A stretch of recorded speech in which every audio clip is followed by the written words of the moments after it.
Hi babies! It's Andeng. Welcome to my channel. Tara, kwentuhan tayo.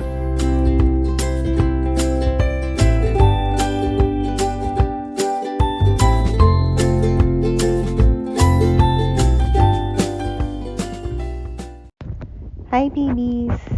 I hope everyone's doing okay. I know hindi natatapos ang challenges ng buhay natin, but I certainly do hope that everyone is still hanging on, and I hope hindi nawawala ng pag-asa ang bawat isa. So, I've decided to record this vlog for today, just to give you guys a quick update of what had happened in my life this past few days, I would say. As I'm approaching the 4th month from my vehicular accident, a lot had happened already. For all of you na nakasubaybay sa akin through social media, you would certainly know na I was in a vehicular accident last April. It totaled my vehicle completely, and I was with my kids that time as well. I thought that tapos na yon right then and there, but then after a few days I started to feel weak, and I started to feel more pain sa left shoulder ko, left arm, left hand, and left neck. For some reason, I probably hurt myself during the time of the accident, but I honestly don't remember how. But after that, I have been seeing my physiotherapist, my massage therapist. I did a couple of chiro sessions, and up to this day, I still feel weakness dun sa left arm ko. So my doctor gave me a few more weeks off and then come back to him to reassess everything again. It's been difficult kasi doing household chores is kind of struggle for me. Like for example, yung pagtitiklop ng laundry, which I could do like in a split second, I tend to do it much longer. Yung simple tasks like washing the dishes. I mean, hindi kasi ako yung tipo na nilalagay, tinatambak sa dishwasher. Actually, Pilipinong-Pilipino ako na ginagawa kong patuyuan ng pinggan yung dishwasher instead of using it for its purpose. So, I'm washing the dishes by hand, kumbaga. And it's quite challenging kasi any movement that I have to lift my left arm, nagkakaroon siya ng parang numbness, and then by the time the numbness is there, pain will follow right away. And then when pain is there, yung grip ko sa left hand ko will also get weaker, thus making me hold on to kung ano yung hinahawakan ko na nababasag siya, or kung hindi man siya babasagin, nahuhulog yung hinahawakan ko. And then my neck problem is still there. I'm still doing tractions twice a day, plus yung physio appointments ko. Traction is what I've been using.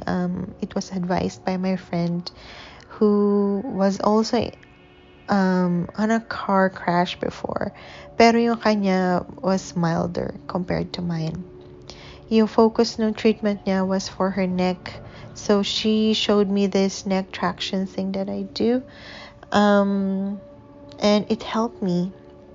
Kumbaga parang nadi-decompress niya yung mga naiipit na nerves and ligaments and everything else. I've been doing it twice a day, once in the morning and at night. It's about 20 minutes. Ilalagay mo yung ulo mo sa isang contraption, and then there's this heavy thing na it'll pull it from the back. So, para siyang hinihigit pataas, and then you'll feel na madi-decompress ka. After that, alam mo yung literal na feeling na lumulutang, parang ganun yung nararamdaman ko. But overall, the pain was lessened. However, during driving, dito kasi sa Canada, we don't just signal. We do shoulder checks. Shoulder checks meaning lilingon ka talaga sa kaliwa or kanan just to make sure na walang car dun sa blind spot mo.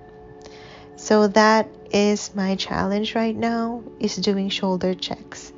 Kasi kapag tumingin ka, alam mo yung biglang tingin na yun, parang nababanat din yung muscles ko, ligaments, and everything else dun sa neck. And then, in a split second, alam mo yung masakit na siya kaagad. Ngalay na siya kaagad. But then, I have to do it several times if I'm driving for a longer distance. So, up to this day, I'm still doing those therapies. And I would say na nag-i-improve naman siya in a way. But then, hindi pa ako where I'm supposed to be. I'm not that 100% well yet. And alam naman yun ng mga therapist ko. And then we're all working together para mas mapadali yung pag-transition ko to go back to work.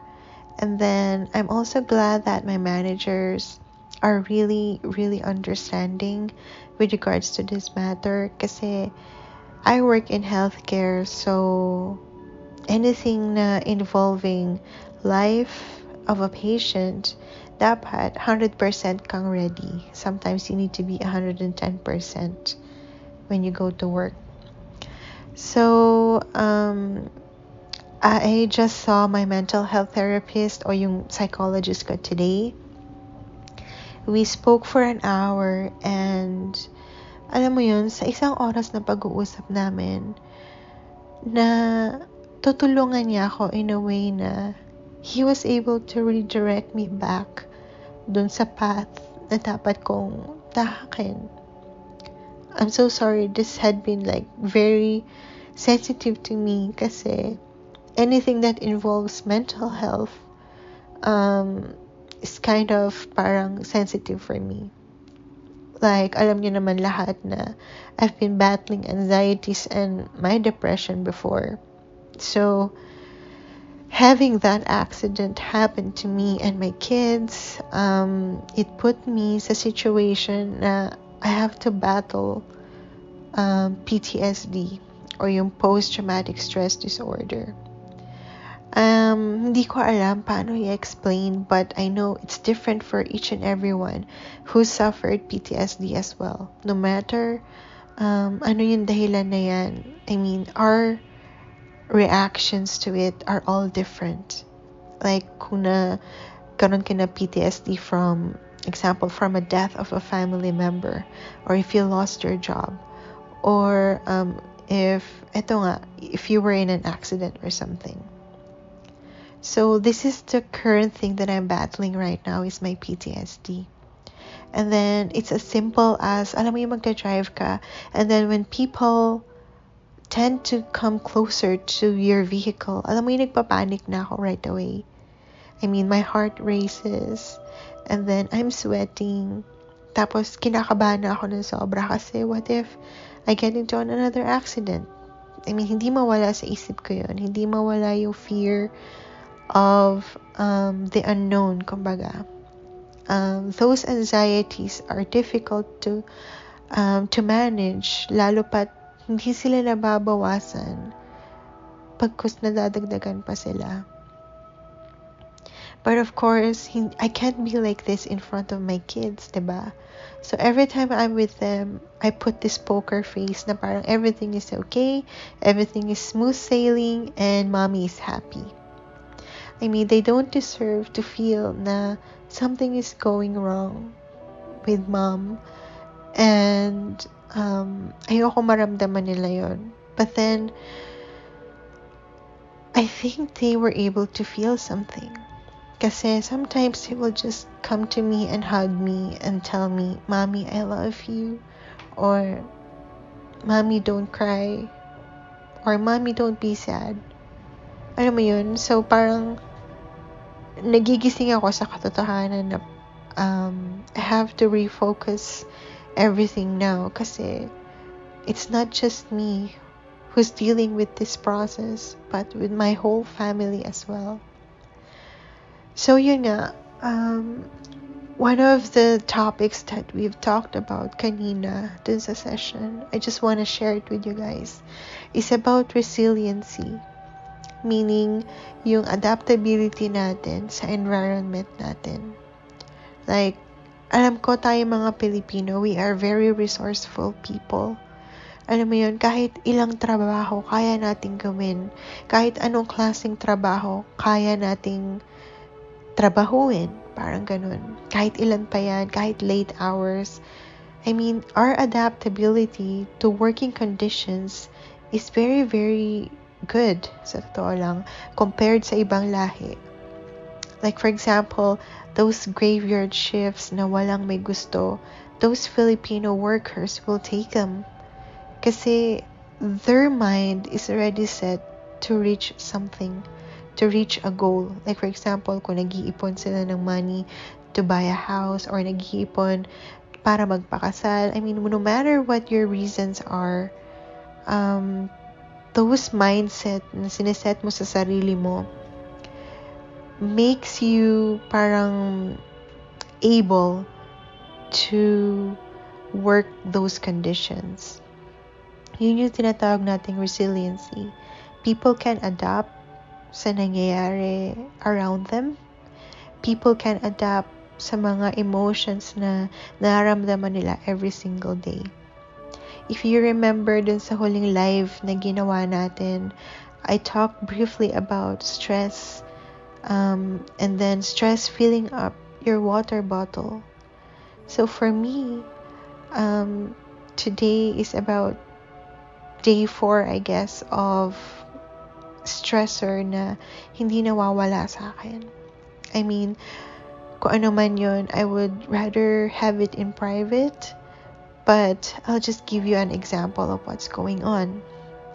So, ang stress level ko is almost half of my water bottle. And then, come Friday, August 6, umabot na siya almost sa lid. Yung mismong lid ng water bottle. So, konti na lang yung leeway ko. And then, I would burst. And then, remember na pag-usapan natin na kapag nag-burst yung isang tao, it's gonna be either you're gonna get angry, you're gonna yell, you're gonna get irritated. And those are negative emotions. Although, sabi kanina sa therapy ko, you have to let those negative emotions in you. Kailangan mo silang maramdaman because they will make you stronger. I mean, it's odd to say that, but in order for you to be able to be a strong person, you have to understand lahat ng strengths mo and lahat ng weaknesses mo. Kasi if you only focus on your strengths and then not your weaknesses, by the time na hinit ka ng weakness mo and then another, guess what? Yung strength mo, although nag-focus ka doon, hindi magiging sapat. So there should be an equal balance between your acknowledgement of everything that's positive and everything that's negative. So my stress level was almost at the lid, and I knew to myself na mag-overflow na siya. So in order for it not to overflow, what I decided to do was to shut everything out. Turn off everything. If you heard of the theory of unplugging, it's the same concept. Like, for example, I turned off all social media, turned off the television, turned off anything electronic, and then just focus on myself, my kids, and my situation. Hindi naman necessarily you're gonna do that for a few days. No. But unplugging at least once a day could help. And then it did help me. Usually, if I feel bad or sad or hurt, I would turn off everything and then keep it off until I'm okay. But now, I left everything open, and madami akong natutunan along the way. I'm always very, very thankful to all of you who's continually sending me positive messages, and for those who are extending their concerns to me and my family. I really, really appreciate everything. It's just that sometimes I can't reply right away. It doesn't necessarily mean that I don't care at all. It's just that sometimes a person has to step back and I'm so sorry. A person has to step back to recuperate from everything that she's feeling.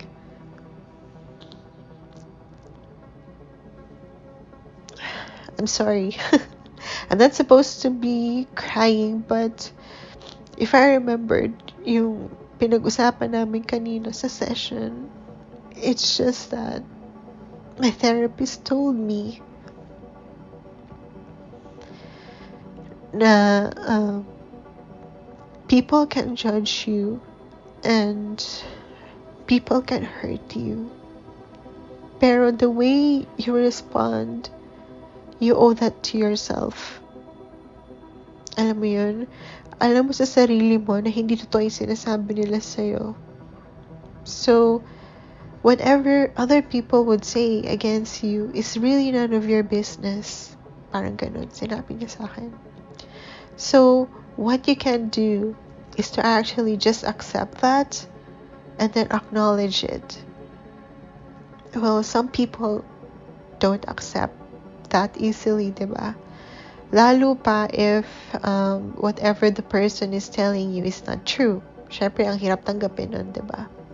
But if you can't accept the fact that nandun na nga yung opinion ng ibang tao, then the least you can do is to acknowledge yung opinion nila. So I did that. And then, because it's an opinion, I respected it. So parang isa yun sa pinag-usapan namin kanina. And then, one more thing that we've talked about is to give myself some time to heal, some time to think of things, and some time to actually let go of everything that's holding me back. I know it's always easy to say, but mahirap gawin, diba? But yun lang yung sinasabi ko. We are built as human beings. We may be weak.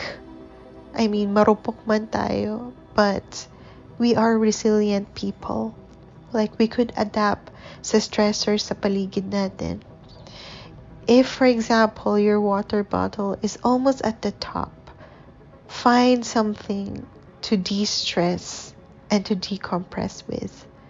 Not necessarily find someone or something per se, but it's only yourself who can actually figure out kung ano yung kailangan mo to de-stress and to decompress whatever yung mabigat na nararamdaman mo. I'm sorry. This is almost like over 18 minutes already, but to wrap this up, parang ganun yung sinasabi ng therapist ko.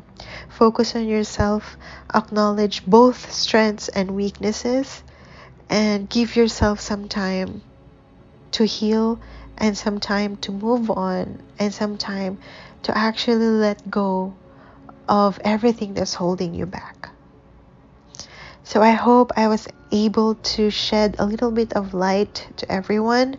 Sa lahat ng may pinagdadaanan na pagsubok, I know struggle lang yan, and we are strong, resilient people, so we will be able to move forward from whatever struggle is na nandun sa harapan natin. So thank you again, babies, for patiently listening, and until next vlog, mahal ko kayo.